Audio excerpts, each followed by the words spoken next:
Assalamualaikum warahmatullahi wabarakatuh. Bismillah, alhamdulillah, wassalatu wassalamu ala rasulillah wa ala alihi wa sahbihi wa mawalah wa ba'du. Alhamdulillah para mahasiswa, kembali pada kesempatan ini kita bertemu dalam perkuliahan mata kuliah administrasi dan manajemen. Kita awali dulu pertemuan ini dengan sama-sama membaca basmalah. Bismillahirrahmanirrahim. Mahasiswa, hari ini kita akan membicarakan pengelolaan sarana dan prasarana pendidikan. Ada 4 bahasan yang akan kita bicarakan dalam materi kali ini, yaitu tentang pengertian sarana dan prasarana pendidikan, kemudian yang kedua sarana pendidikan, kemudian yang ketiga prasarana pendidikan, dan yang keempat adalah pengelolaan sarana dan prasarana pendidikan. Nanti istilah sarana dan prasarana pendidikan kita sebut dengan sarpras.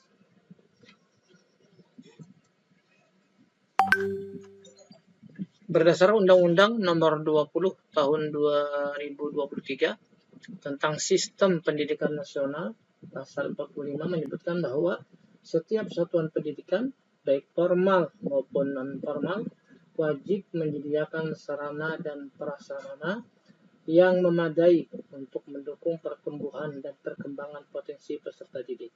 Artinya, sarana prasarana berarti sangat penting bagi sebuah institusi pendidikan, ya, baik yang mulai di tingkat paling rendah, misalnya di TK, SD, SMP, SMA, bahkan sampai di perguruan tinggi, sebagai alat langsung yang digunakan untuk mencapai suatu tujuan. Contoh yang terkait dengan sarana ini adalah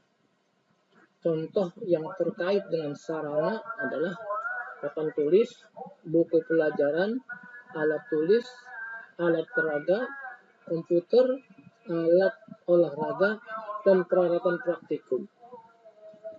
Kemudian prasarana diartikan sebagai alat tidak langsung yang dimanfaatkan untuk meraih tujuan. Contoh dari prasarana ini adalah ruang kelas, ruang olahraga, ruang praktikum, perpustakaan, termasuk di kantin dan lapangan.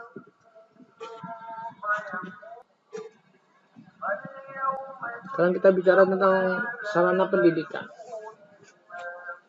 Sarana pendidikan itu adalah semua fasilitas yang diperlukan dalam proses pembelajaran, baik yang bergerak maupun yang tidak bergerak, agar tujuan pendidikan dapat tercapai dengan lancar, teratur, efektif, dan efisien. Nanti sarana pendidikan dapat dibagi menjadi 3 klasifikasi. Pertama, bisa ditinjau dari habis atau tidaknya dipakai. Kemudian yang kedua, ditinjau dari bergerak atau tidak bergeraknya. Kemudian yang ketiga, ditinjau dari hubungannya dalam kegiatan belajar mengajar. Baik para mahasiswa, ditinjau dari habis atau tidaknya dipakai, maka sarana pendidikan yang habis dipakai itu adalah bahan atau alat yang apabila digunakan bisa habis dalam waktu relatif singkat. Umpamanya tinta, kertas, bahan kimia, dan sebagainya. Kemudian yang kedua, ada sarana pendidikan yang tahan lama. Maksudnya bahwa bila digunakan terus-menerus atau berulang kali, ini relatif tidak cepat habis. Misalnya bangku, lemari, whiteboard, dan sebagainya. Sedangkan ditinjau dari hubungan dalam kegiatan belajar mengajar, maka sarana pendidikan itu berupa alat peraga, kemudian alat pelajaran, kemudian media pembelajaran, Media pembelajaran itu baik yang visual, audio, proyeksi diam atau proyeksi bergerak, atau juga cetak. Baik, selanjutnya kita bicara prasarana pendidikan. Menurut Kamus Besar Bahasa Indonesia, prasarana adalah segala sesuatu yang merupakan penunjang utama terselenggaranya suatu proses. Jadi prasarana adalah penunjang utama. Sedangkan menurut etimologi, prasarana adalah suatu alat tidak langsung, seperti saya sampaikan di depan tadi, untuk mencapai tujuan dalam pendidikan. Diulang lagi, saya kan ruang kelas tadi, bangunan sekolah, lapangan olahraga, perpustakaan sekolah, laboratorium, gudang, WC, dan seterusnya. Sedangkan menurut Permendiknas nomor 24 tahun 2007, prasarana pendidikan merupakan fasilitas dasar yang diperlukan untuk menjalankan fungsi sekolah atau fungsi madrasah. Fasilitas dasar tersebut terdiri atas ruang kelas, ruang perpustakaan, ruang laboratorium, ruang pimpinan, ruang guru, tempat ibadah, ruang UKS, WC, gedung, ruang sirkulasi, tempat bermain atau berolahraga, dan lain-lain. Selanjutnya para mahasiswa, prasarana pendidikan itu nanti dibagi dalam dua jenis. Ada prasarana langsung dan ada prasarana tidak langsung. Prasarana langsung nanti adalah seperti ruang kelas, ruang laboratorium, ruang perpustakaan. Sedangkan prasarana yang tidak langsungnya seperti ruang pimpinan, ruang guru, ruang kantin, WC, mungkin ruang tata usaha dan lain-lainnya.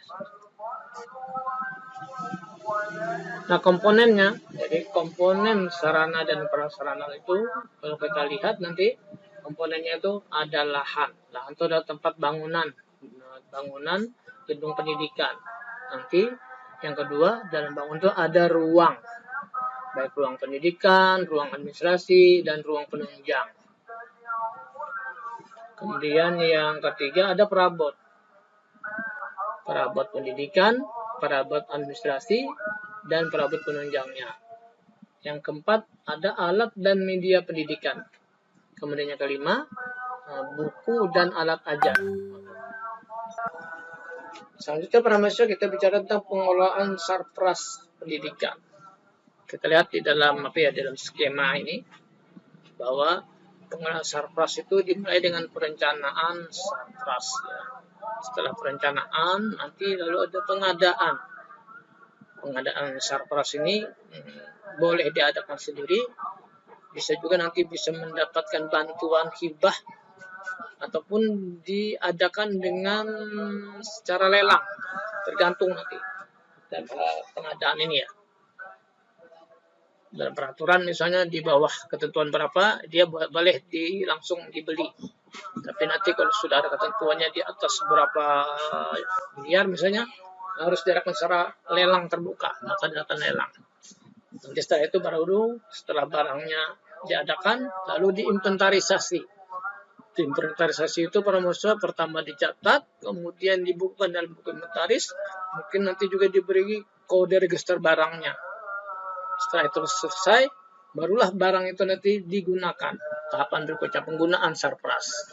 Nah, nanti digunakan sarpras itu untuk kebutuhan pendidikan. Kalaupun nanti masih ada yang kurang, diperlukan penambahan, maka diperlukan penambahan lagi. Nah, nanti dalam saat penggunaan, dalam masa pemakaian nanti ada masa pemeliharaannya. Ada yang rusak, ringan, mungkin ada yang perlu diperbaiki, maka di bagian tahapan inilah, di tahapan penggunaan ini nanti ada pemeliharaan. Kalau tidak memungkinkan lagi, maka di tahapan akhir ya, maka diadakan penghapusan barang. Demikian para mahasiswa pertemuan kita kali ini. Sebelum kita tutup, silakan mahasiswa mengisi kuis interaktif melalui scan barcode yang ada di video ini atau dengan mengklik link yang ada di deskripsi. Mari kita tutup pertemuan dengan sama-sama membaca hamdalah. Alhamdulillahirabbil alamin. Assalamualaikum warahmatullahi wabarakatuh.